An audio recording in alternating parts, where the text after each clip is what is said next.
Hello and welcome back to my channel. My name is Nicole Cole. Today I thought we would continue working in our dining room area. We've done the tree in here.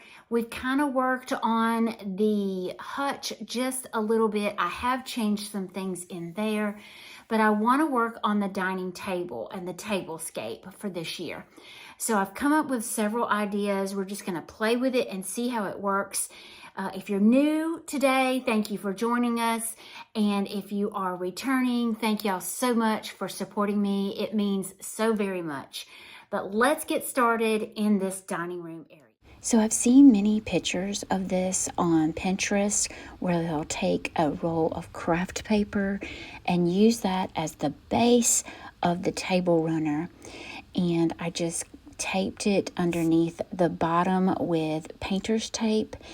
And then on top, I added a piece of my wrapping paper to add a little color.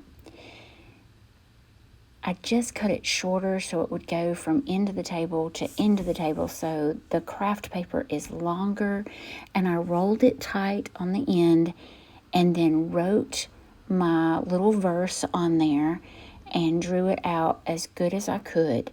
Now, I probably won't leave it like this. I wasn't really happy with the end result, but what a wonderful idea. If you can make it pretty, it would be absolutely gorgeous.